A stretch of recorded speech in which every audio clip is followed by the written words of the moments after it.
Foreign Ministers of Saudi Arabia, Turkey and Egypt are in Pakistan at my invitation. I held very productive bilateral meetings with 3 foreign ministers. The 3 foreign ministers also called on the Honorable Prime Minister Mohammad Shahbaz Sharif. As you know, the purpose of the visit of the foreign ministers was to participate in the second meeting of consultations among Pakistan, Saudi Arabia, Turkey and Egypt, which was held today in Islamabad. You may recall that our first meeting was held in Riyadh on 19th of March 2026. Let me first give you the host summary of the second meeting of 4 foreign ministers which was held today.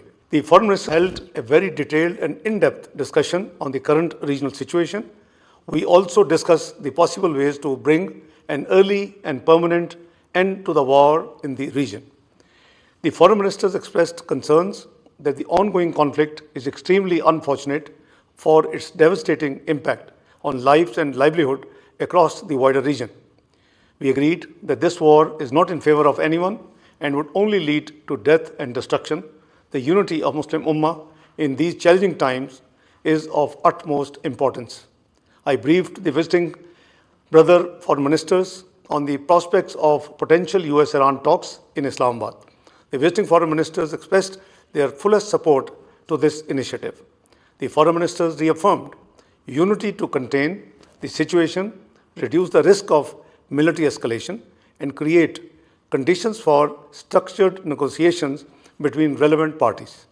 The foreign ministers advocated dialogue and diplomacy as the only viable pathway to prevent conflicts and to promote regional peace and harmony. We called for upholding principles of the UN Charter, including respect for sovereignty and territorial integrity of all states.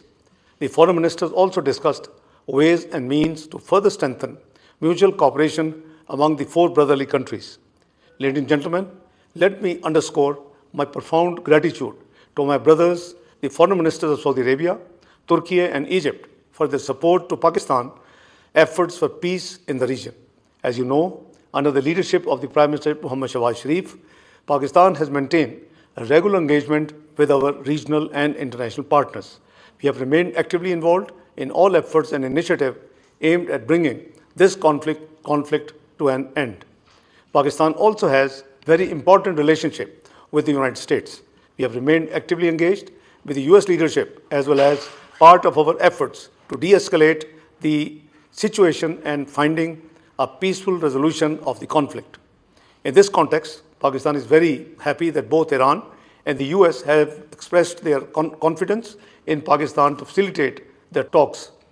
Pakistan will be honored to host and facilitate meaningful talks between the 2 sides in coming days for a comprehensive and lasting settlement of the ongoing conflict.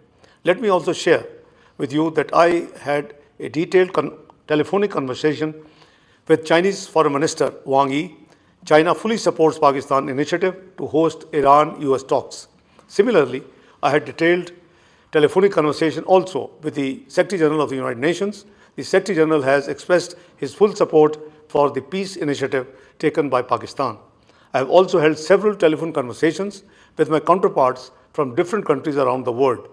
They have all extended their full support and confidence in our efforts.